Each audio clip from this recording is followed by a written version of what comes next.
Hello guys, welcome to our YouTube channel. तो जैसा कि आपको पता है, हम आप लोगों के लिए घर बैठे सारे सब्जेक्ट पढ़ा रहे हैं।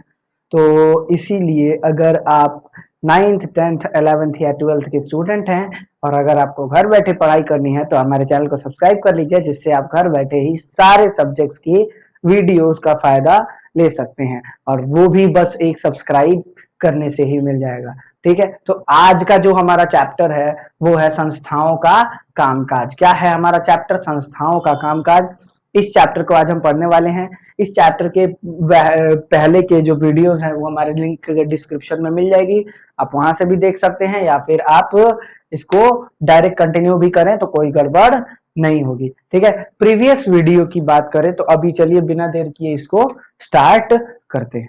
आइए, तो जैसा कि आपको पता है, प्रीवियस वीडियो में अगर आपने देखा होगा तो हमने बात की थी वहां पर किसकी?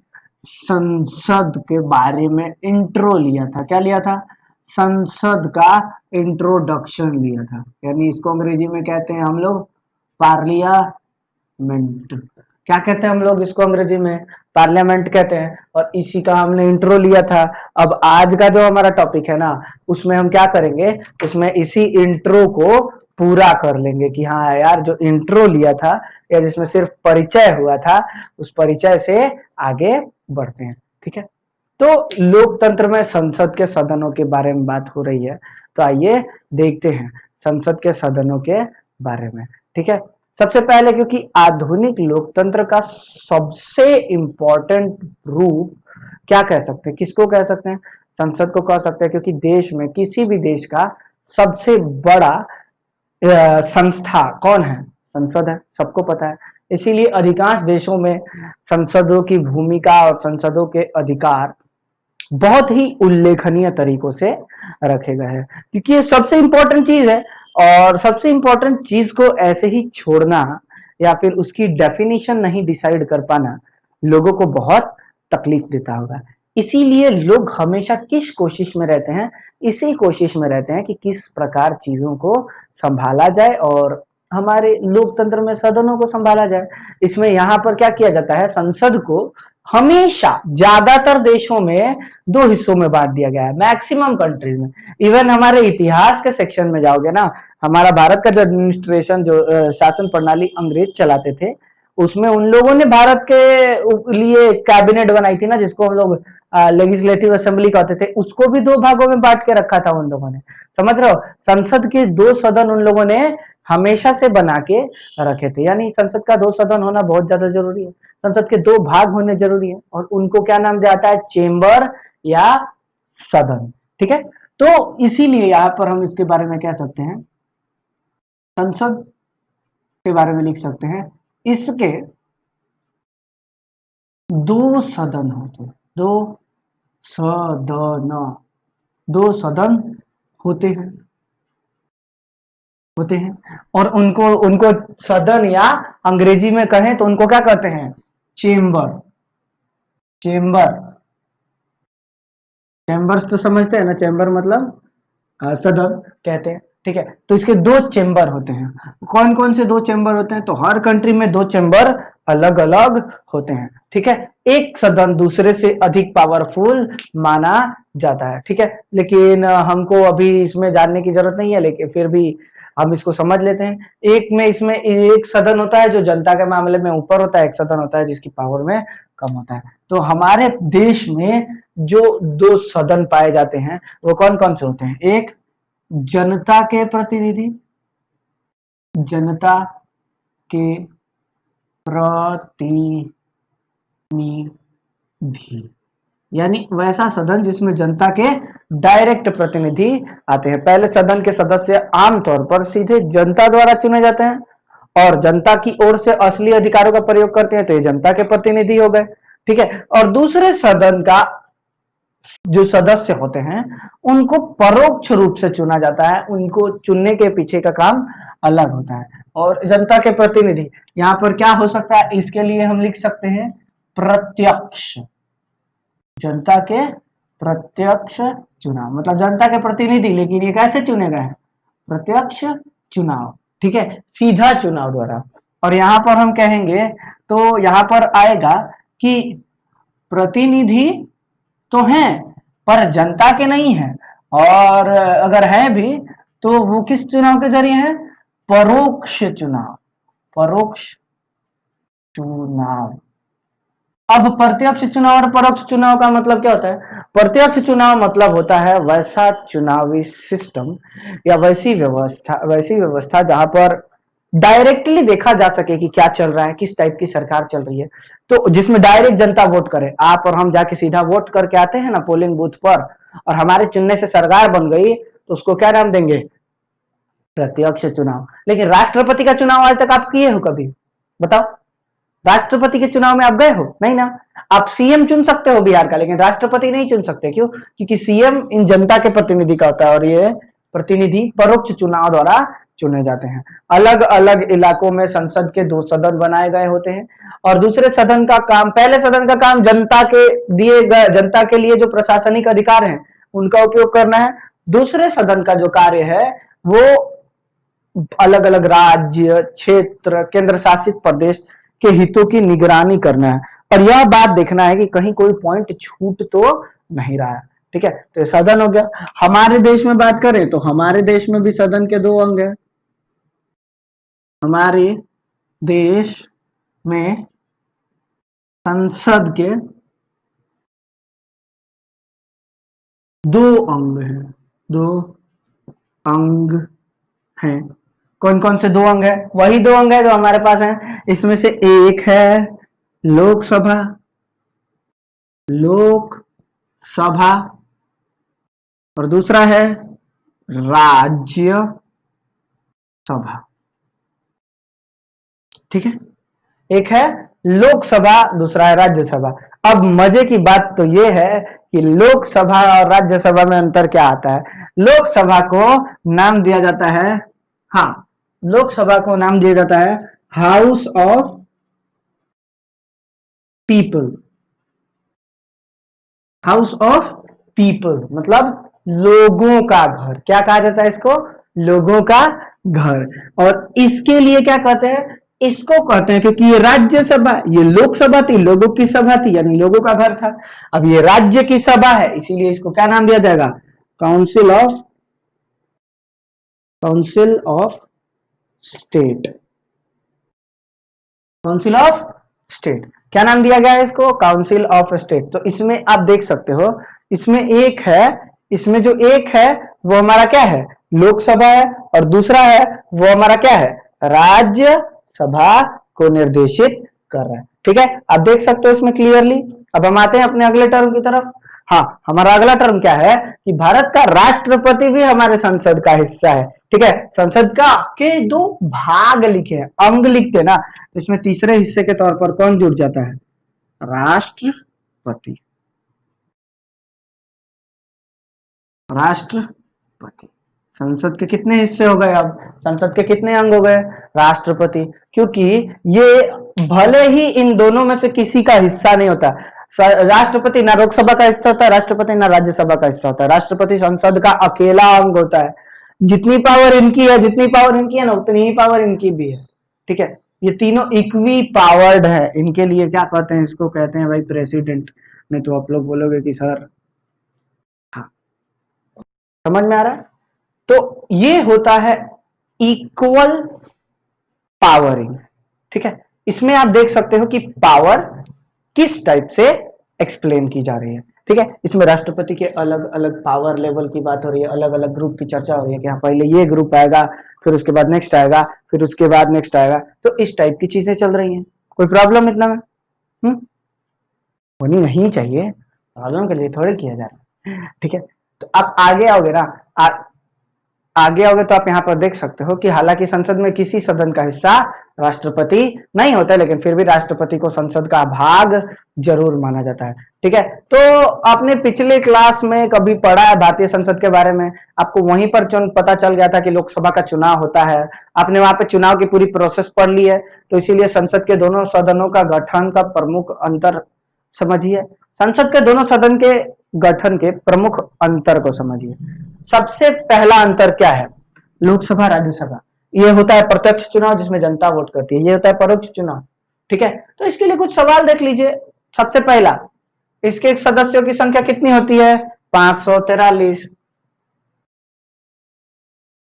इसके सदस्यों की संख्या कितनी होती है? 250। ठीक है, और ऐसे करके ही काम चलते रहता है।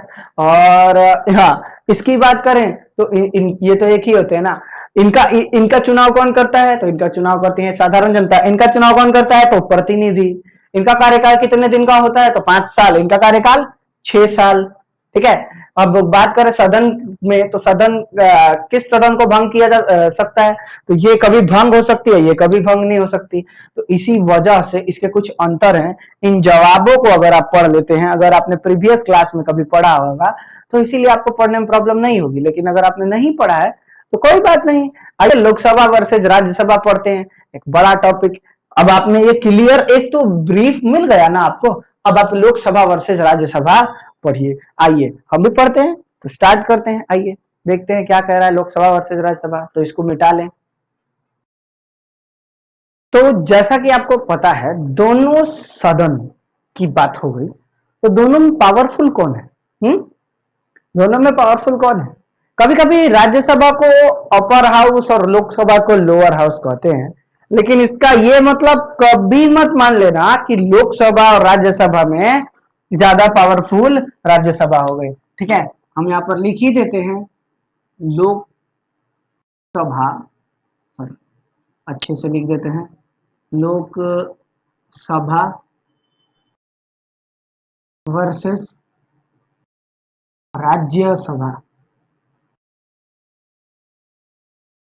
लोकसभा वर्सेस राज्यसभा कि इनमें से कौन सही है, कौन कैसा है, उसके लिए, उसके केस के रिगार्डिंग में। ठीक है, लोकसभा वर्सेस राज्यसभा। अब आते हैं इसी टर्म को समझना स्टार्ट करते हैं।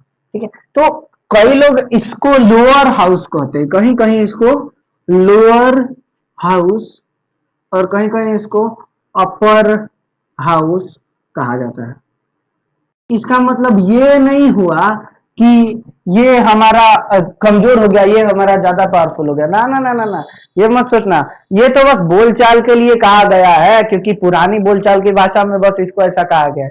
हमारे संविधान में राज्यों के संबंध में राज्यसभा को विशेष अधिकार मिले हैं, लेकिन अधिकतर मसले पर सबसे ज्यादा अधिकार किसके पास रहता है? लोकसभा के पास रहता है। फॉर एग्जाम्पल आज समझ लेते हैं कि कैसे काम करता है, इसके पीछे का वर्किंग देखो। कोई भी सामान्य कानून पास होता है, तो यहां पर भी वो कानून बन सकता है, यहां पर भी कानून बन सकता है। बनने की बात नहीं है, बनने के बाद वो इसमें पास होगा, या फिर यहां बना तो इसमें पास होगा, और पास होने के बाद इन दोनों के पास से जाएगा राष्ट्रपति के पास। वहां राष्ट्रपति अगर उस पर साइन कर दिए तो वो लॉ बन जाएगा। ठीक है, तो किसी भी सामान्य कानून को पारित होने के लिए दोनों सदन की आवश्यकता पड़ती है। ठीक है, लेकिन लेकिन अगर कोई मतभेद हो गया, कोई झगड़ा हो गया, कोई मैटर क्लियर नहीं हुआ, जैसे हमने सजेशन दिया कि सड़क निर्माण की प्रक्रिया को सुधार देना चाहिए पूरी तरीके से, एक नया रूप दे दो सड़क निर्माण की प्रक्रिया को, तो उन लोगों ने काम करना शुरू किया सड़क निर्माण प्रक्रिया पर नया रूप देने में। लेकिन बीच में क्या हुआ कि सदन के कुछ लोगों को लगा ना ना ना ना ना, ये प्रोसेस गड़बड़ है, ये नहीं होना चाहिए, इसको ऐसे नहीं होना चाहिए, और इसीलिए उन लोगों ने इसको कहा कि नहीं नहीं नहीं नहीं, नहीं। पुरानी प्रक्रिया से कुछ चीजें उठाओ, नई प्रक्रिया को रुको। तो ये झगड़ा हो गया, मतलब झगड़ा नहीं, मतभेद हो गया, और इस वजह से फैसला नहीं हो पा रहा है। दोनों अपने अपने अपने अपने मैटर कर रहे हैं। ठीक है, तो इस वक्त क्या होता है, उस सिचुएशन में इन दोनों का एक मीटिंग बुलाया जाता है, जिसको क्या नाम दिया जाता है? संयुक्त अधिवेशन। संयुक्त अधिवेशन इसको कहते हैं अंग्रेजी में ज्वाइंट सेशन। अच्छा सॉरी, संयुक्त अधिवेशन, छोटा डॉट डालते हैं दिखता ही नहीं है। तो उसके बाद क्या होता है, इसमें संख्यों की संख्या अधिक होने की वजह से इस तरह की बैठक में लोकसभा के विचारों को ज्यादा प्राथमिकता मिलने की संभावना बन जाती है, खुद ब खुद बन जाती है। आप खुद ही सोचो ना, लोकसभा के इतने मेंबर हैं, इतने ज्यादा मेंबर हैं, तो उसको प्राथमिकता ऑटोमेटिक मिलेगी कि नहीं? क्यों? ज्वाइंट सेशन बुलाया गया। हमारे पास 250 सदस्य, उनके पास 550 सदस्य, वो आए और हम आए मीटिंग में। उन लोगों ने मीटिंग में कुछ प्रावधान रखा था, हमने उस मीटिंग को रोका था। ठीक है, या उन लोगों ने मीटिंग को रोका था, हमने कुछ प्रावधान रखा था। तो इस सिचुएशन में क्या होगा, मेजॉरिटी किसको मिलेगी, जिसका नंबर ज्यादा उसको मेजॉरिटी मिलने की संख्या रहती है, ठीक है। तो इसका मतलब क्या हुआ, संयुक्त अधिवेशन में भी किसके पलड़े में पहला केस चला गया, ये वाला केस चला गया, ठीक है। तो संयुक्त अधिवेशन बुलाया जाएगा लेकिन उसमें इनका हाथ चला जाएगा, ये बेचारे खाली रह गए, ठीक है। दूसरे केस की बात करें तो जब भी बात आती है पैसे की, यहां हम बात कर लेते हैं सामान्य कानून, सामान्य कानून, जब भी बात कर ले धन की, तो सामान्य कानून, जनरल कानून जब भी बनेगा तो वो लोकसभा या राज्यसभा दोनों में से बन सकता है, लेकिन अगर संयुक्त अधिवेशन बुलाया गया तो संयुक्त अधिवेशन में वोटिंग कराई जाएगी। ऑब्वियसली हमारे यहाँ तो हर चीज लोकतांत्रिक है, तो वोटिंग कराई जाएगी। वोटिंग कराई जाएगी तो आप खुद बताओ 500 लोग जीतेंगे कि 250 लोग जीतेंगे, मतलब 543 लोग जीतेंगे कि 250 लोग जीतेंगे, खुद अंदाजा लगा सकते हो, दिमाग तो तेज चल ही रहा है आपका। अब बात कर लेते हैं धन विधेयक के बारे में। किसके बारे में, लोकसभा पैसों के मामले में ज्यादा अधिकारों का उपयोग करती है। कैसे ज्यादा अधिकारों का उपयोग करती है, लोकसभा में सरकार का बजट या पैसा संबंधी कोई भी कानून पारित हो जाए तो उसको राज्यसभा खारिज नहीं कर सकती। कोई भी जनरल बिल बनेगा ना तो वो यहां या यहां दोनों जगह बन सकता है। कोई भी जनरल बिल बनेगा तो वो दोनों जगह में से कहीं पारित हो सकता है। यहां पर भी उसका प्लान रख के यहां भेजा जा सकता है, यहां पर भी उसका प्लान रख के यहां भेजा जा सकता है, दोनों में से पहले कहीं पे भी बन सकता है। बात जब धन विधेयक की आएगी तो सिर्फ और सिर्फ लोकसभा उसको बना सकता है। और अगर लोकसभा ने धन विधेयक पर धौट रख दिए, धन विधेयक पर कानून बना दिया ना, कोई चेंज नहीं कर सकता। बस राज्यसभा उसे पारित करने के लिए केवल 14 दिन देरी कर सकती है या सलाह दे सकती है कि एक काम करिए, इसमें कुछ गड़बड़ है, इसको सुधारिए। तो एक और टॉपिक में हमारा राज्यसभा क्या चल गया, पीछे चला गया। आप ये समझ पा रहे हो ना कि मैं क्या कहना चाह रहा हूं?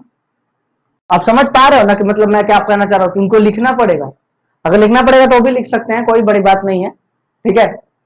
अब आगे सबसे बड़ी बात तो ये है कि लोकसभा मंत्री परिषद को नियंत्रित करती है। सिर्फ वही व्यक्ति प्रधानमंत्री बन सकता है जिसे लोकसभा में बहुमत मिले। आप राज्यसभा में बहुमत लेके प्रधानमंत्री नहीं बन सकते। प्रधानमंत्री बनने के लिए कहां जाना पड़ेगा भाई, लोकसभा में। तो देश की दूसरी सबसे बड़ी पोस्ट यहां से निकल के आती है, तो पावर का सबसे बड़ा दूसरा सेंटर कहां बनेगा, अंदाज दिमाग तो इतना चल ही गया होगा अपना। यानी कि यहाँ पर यह कह सकते हैं कि देश की सबसे बड़ी पोस्ट यहाँ पर बन सकती है। यहाँ पर हम सीधा सीधा लिख दे सिर्फ और सिर्फ कि प्रधानमंत्री, तो समझ नहीं जाओगे, प्रधानमंत्री तो समझ जाओगे, ठीक है, कि प्रधानमंत्री की बात हो रही है। अरे ना, छोटा पड़ गया तो हाँ, ठीक है, प्रधानमंत्री की बात हो रही है। अब लोकसभा के सदस्य यह कह सकते हैं, अगर इसमें एक और भयंकर बात देखोगे कि यही प्रधानमंत्री बनता भी यहीं से है, प्रधानमंत्री हटता भी यहीं से है। अगर लोकसभा के आधे से ज्यादा मंत्री यह कह दे कि प्रधानमंत्री को, लोकसभा में जितने मेंबर है ना 550 लोग होते हैं, 543, उस 543 में से आधे से ज्यादा लोग बोल दें, यानी कितने, 274 लोग, अगर 273 लोग अगर ये बोल देते हैं कि हमें सरकार पे भरोसा नहीं है, हमें इस मंत्री परिषद पे भरोसा नहीं है, तो प्रधानमंत्री हट जाते हैं। यानी प्रधानमंत्री बनते भी लोकसभा से हैं, प्रधानमंत्री हटते भी लोकसभा से हैं। राज्यसभा के पास यह अधिकार नहीं है। राज्यसभा बेचारी इस अधिकार के मामले में क्या हो जाती है, थोड़ी सी लैग बिहाइंड हो जाती है। लैग बिहाइंड मतलब पीछे छूट जाना। आपको कहते हैं ना फोन लैग कर रहा है, तो वैसा ही शब्द है लैग बिहाइंड।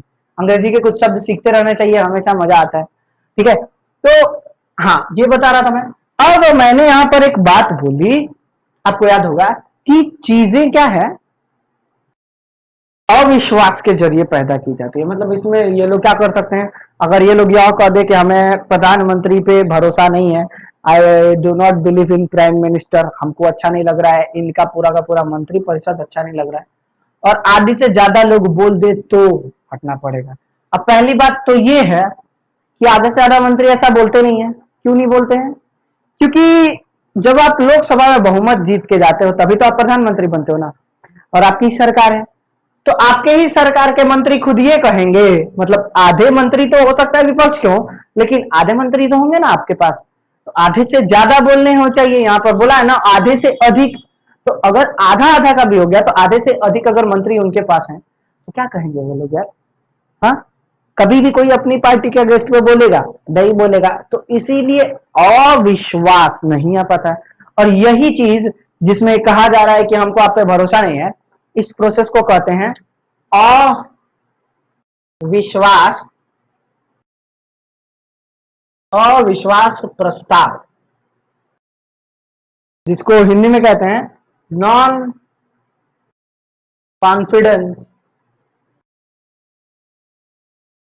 Confidence motion.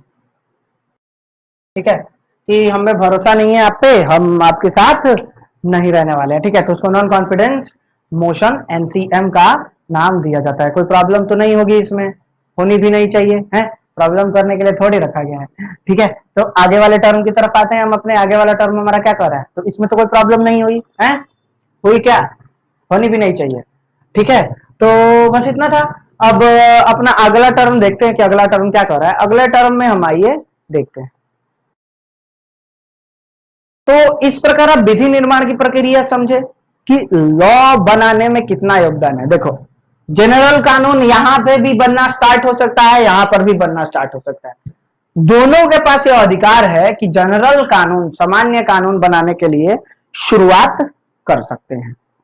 क्या बोला मैंने, शुरुआत कर सकते हैं, बस इतना ही बोला है। लेकिन एंड करने की पावर किसके पास होती है, लोकसभा के पास होती है। अगर ज्यादा कुछ हुआ, ज्वाइंट सेशन बुलाया गया, ज्वाइंट सेशन में भी लोकसभा के पास ज्यादा पावर आ जाती है, लोकसभा वहां पर भी अपना बाजी मार जाता है।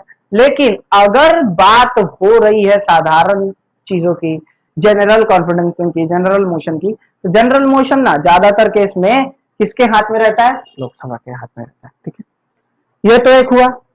जैसे फॉर एग्जाम्पल सड़क निर्माण का काम करना है, तो सड़क निर्माण के लिए नियम यहां पर भी बनना स्टार्ट हो सकता है। यहां नियम बन गया। अब आप लोग पूछोगे कि सर नियम निर्माण की प्रक्रिया कैसी होती है। ठीक है, तो एक काम करते हैं, इसको मिटाने के बाद हम आपको निर्णय निर्माण की प्रक्रिया ही समझा देते हैं। आज का सेशन हम विधायिका पर ही पूरा का पूरा टारगेट कर देते हैं। कल कार्यपालिका पढ़ा देंगे, क्योंकि संस्थाओं कामकाज है, कोई चिंता नहीं है हमको, आपको भी नहीं होनी चाहिए।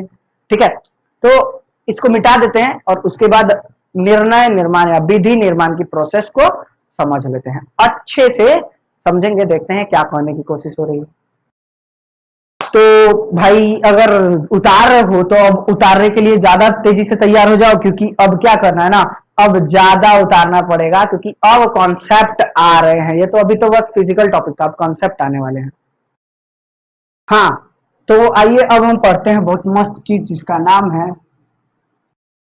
इतने दिनों से हम बोल रहे हैं ना हर वीडियो में, जब से हम सिविक्स पढ़ाना शुरू किया तब से ये बात बोल रहे हैं, विधि निर्माण की प्रक्रिया,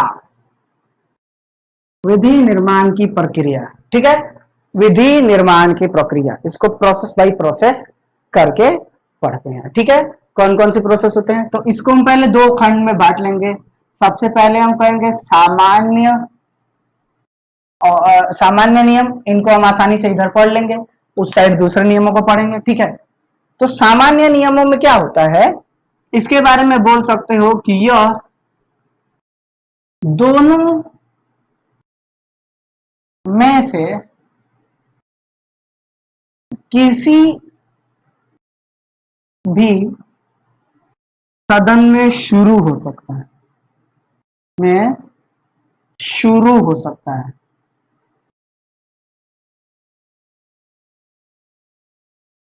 ठीक है, ये दोनों में से किसी भी सदन में शुरू हो सकता है। अब शुरू कैसे होगा, जैसे मैं एक मंत्रालय मुझे सौंपा गया है, मैं सदन का सदस्य हूं, मुझे एक मंत्रालय सौंपा गया है, तो मैंने अपने असिस्टेंट वगैरह जो भी मेरा मंत्रालय है उसके सदस्यों के साथ मिलकर एक ड्राफ्ट तैयार किया है कि इस पर नियम बनवाना चाहिए।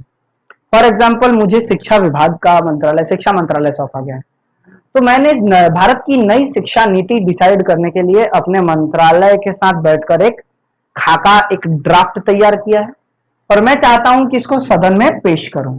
अब बात यह है कि मैं कौन से सदन का हिस्सा हूँ, क्या मैं प्राथमिक का सदन का हिस्सा हूँ या द्वितीयक सदन का हिस्सा हूँ, क्या मैं लोकसभा का हिस्सा हूँ, राज्यसभा का हिस्सा हूँ, किसका हिस्सा हूँ। तो आप किसी एक का बात बोल दो हमको, मतलब किसी एक का बोल सकते हो। तो फॉर एग्जाम्पल मैं लोकसभा का हिस्सा हूँ, फॉर उदाहरण के लिए लोकसभा में इसकी शुरुआत हुई, उदाहरण के लिए लोकसभा में इसकी शुरुआत हुई। तो मैं क्या करूंगा, पहले दिन इस बिल को लूंगा, इस लॉ को लूंगा और लेकर इसकी पूरी की पूरी एक शीट तैयार करूंगा और इंट्रोड्यूस कर दूंगा। कहूंगा ये देखिए ये रही लॉ, इस लॉ को हमको इंट्रोड्यूस करना है पूरे के पूरे सदन में, हम बताना चाहते हैं कि ये लॉ कैसा है। तो मैंने ये लॉ तैयार करके लाया है, मैं इसको खोलूंगा, पढ़ के बताऊंगा सबको कि हाँ मैंने इसमें क्या किया है, इसको क्या क्या करना है। फिर मैं इसको बंटवा दूंगा सबको, सबको मैंने क्या करूंगा, इस लॉ की एक एक कॉपी सारे मंत्रियों को, जितने भी वहां पे सदस्य बैठे होंगे सबको बंटवा दूंगा। उसको क्या कहा जाएगा, उसको कहा जाएगा फर्स्ट स्टेज रीडिंग, मतलब पहली बार पढ़ा गया लॉ को। जब क्या होता है, पहली बार लॉ का परिचय दिया जाता है। असल मायने में इसको क्या कहते हैं, परिचय। असल मायने में इसको परिचय का नाम दिया जाता है। अब जब मैंने जैसे ही ये परिचय वाला टॉपिक दे दिया, फर्स्ट स्टेज रीडिंग हो गई, सब लोग मंत्री लोग चले गए, 14 दिन 15 दिन का टाइम दिया गया, सभी मंत्री लोग उस पूरे के पूरे लॉ को पढ़े। उन लोगों को जो अच्छा लगा उन्होंने उसमें मार्क किया, जो उन लोगों को बुरा लगा उसने उसमें मार्क किया। और उसके बाद क्या हुआ, 15 दिन 16 दिन 20 दिन जितने दिन का टाइम मिला, उसके बाद क्या की जाती है, उसके बाद सेकेंड स्टेज रीडिंग रखी जाती है। सेकेंड स्टेज रीडिंग रखी जाती है। असल मायने में ये चर्चा होती है, असल मायने में ये चर्चा स्लैश संशोधन दोनों होता है। क्या होता है, चर्चा भी होती है और संशोधन भी होता है। क्या होती है, चर्चा स्लैश संशोधन। ठीक है, तो इसमें क्या होता है कि फर्स्ट स्टेज रीडिंग में जो पेपर दिया गया था वो सब घर पे लेके गए, सबने उसको पढ़ा अच्छे से। किसी को कोई पॉइंट अच्छा लगा, किसी को कोई पॉइंट अच्छा नहीं लगा, तो उन्होंने उसको पढ़ा, पढ़ के नोट किया। नोट करने के बाद वो घर पे गए, और घर पे गए मतलब वहां से नोट करके आए। उन लोगों ने क्या किया, जब सेकंड स्टेज रीडिंग हो रही है, मैं पढ़ रहा हूं, फॉर एग्जांपल मैंने पढ़ना शुरू किया कि हाँ सामान्य विधि निर्माण की प्रक्रिया, इसमें स्कूल को सुधारना है, इसमें फलाना। जैसे ही वो लाइन आई जहां पर तुमको या आप में से किसी को भी ऑब्लिगेज हुआ है, आप हाथ खड़े करोगे, बोलोगे कि हाँ ये लाइन गड़बड़ है, मुझे ये गड़बड़ लग रही है। तो मैं क्या करूंगा, समझाने की कोशिश करूंगा कि ये गड़बड़ कैसे है, और हो सकता है कि मुझसे गलती हुई हो तो मैं उसको मार्क कर लूंगा। हो सकता है कि मुझसे गलती नहीं हुई हो, उनसे समझने में गलती हुई है, तो मैं उसको मार्क कर दूंगा और बता दूंगा उनको कि हाँ ये देखिए ये प्रॉब्लम थी। सदन में उसको रिकॉर्ड किया जाएगा कि हाँ ये बात पर चर्चा हुई। ठीक है, और ऐसे ही सेकंड स्टेज रीडिंग में सभी चर्चा होगी, सारे मंत्री अपना सुझाव दे सकते हैं, सभी मंत्री अपने मंत्रालय में जाके चर्चा कर सकते हैं, सुझाव देते हैं। ठीक है, उसको सुझाव देने के बाद मतलब वो विधि आने के बाद चर्चा हो जाती है, संशोधन हो जाता है। ठीक है, उस सुझाव के बाद अगर चेंज करना रहा तो मेरा मंत्रालय जितने भी इस स्टेज पे जितने भी हमको सलाह सुझाव मिले हैं, हमने उसको सबको लिया, जो जो गलत था उसको काट के निकाला, जो जो सही था उसको और ज्यादा जोड़ दिया, जो जोड़ना था वो कुछ जोड़ा भी हमने, जोड़कर नया ड्राफ्ट तैयार किया, जिसको हम क्या कहते हैं, थर्ड। और उसके बाद जब ये तैयार हो गया ना, तो उसके बाद अगले स्टेज में फिर से पढ़ने के लिए लेके आए 2 महीने बाद, थर्ड स्टेज रीडिंग, जिसको क्या बोलते हैं, पूर्ण क्या बोलते हैं उसको, पूर्तिकरण। क्या कहते हैं, पूर्तिकरण। पूर्तिकरण, अब पूर्ति हो गई, इसमें जो भी चीज पूर्ति होनी थी पूर्ति हो गई। ठीक है, अब ये प्रोसेस यहां पर हो गई। जैसे ही पूर्तिकरण हो गई, पूर्तिकरण के बाद किसी को कोई समस्या नहीं है, पूर्तिकरण वाले स्टेज में किसी को कोई प्रॉब्लम नहीं बची, उसके बाद ये फॉरवर्ड कर दिया जाएगा, ये पूरा का पूरा लॉ लोकसभा से उठाकर फॉरवर्ड कर दिया जाएगा, किसको, राज्यसभा को। राज्यसभा क्या करेगी, सिमिलर प्रोसेस यही वाला, first stage reading, second stage reading, third stage reading, जो जो यहां हुआ है वही सब करेगी। और जब कर लेगी और थर्ड स्टेज का पूर्तिकरण हो जाएगा तो ये वापस कर देगी। यहां पर क्या हुआ, फॉरवर्ड, यहां पर ये क्या किया गया, फॉरवर्ड किया गया, और उसके बाद इसको क्या कर दिया गया, रिटर्न कर दिया गया। क्या कर दिया गया, रिटर्न। जब ये लोग मान गए तो इसको रिटर्न कर दिया। लोकसभा इसको सबको इनसे सिग्नेचर ले ली, इनसे सिग्नेचर ले ली और लेकर किसको भेज देगी, अब यहां से इसने फॉरवर्ड किया था राज्यसभा को, अब राज्यसभा ने इसको रिटर्न कर दिया। रिटर्न करने के बाद फाइनलाइजेशन के बाद ये किसके पास चला जाता है, राष्ट्रपति के पास। अगर राष्ट्रपति इस पर अपना सिग्नेचर कर दिए, राष्ट्रपति इस पर अगर अपना सिग्नेचर कर दिए तो ये क्या हो जाता है, लॉ बन जाता है। अगर सिग्नेचर नहीं किए तो ये लॉ नहीं बन पाता है। समझे क्या कहना चाह रहा था मैं, समझे। तो ये होता है विधि निर्माण, सामान्य विधि निर्माण। कैसा, जनरल प्रोसेस। अब अगर बात करें धन विधेयक की, ठीक है, धन विधेयक की बात करें तो यह दोनों में से किसी सदन में शुरू नहीं होता, यह सिर्फ और सिर्फ लोकसभा में शुरू होता है। कहां होता है, लोकसभा में। यहां पर तीनों प्रोसेस होती है। यहां जैसे ही पूर्तिकरण होता है उसके बाद राष्ट्रपति के पास भेज दिया जाता है। धन विधेयक की बात सबसे अलग होती है। धन विधेयक मतलब बजट वगैरह हो गया, ठीक है, ये सब टॉपिक थे। अब कल का हमारा जो नेक्स्ट वीडियो होगा या फिर हमारा जो अगला वीडियो होगा, उस वीडियो में हम देखेंगे, क्या देखेंगे, उस वीडियो में हमने आज विधायिका को पूरा पढ़ा, अगले में हम कार्यपालिका और उसके संस्थाओं को पूरी तरह पढ़ेंगे। अगर अभी तक चैनल को सब्सक्राइब नहीं किया तो सब्सक्राइब करो, वीडियो को लाइक करो, दोस्तों के साथ शेयर करो और मिलते हैं नेक्स्ट वीडियो में। तब तक के लिए बाय बाय।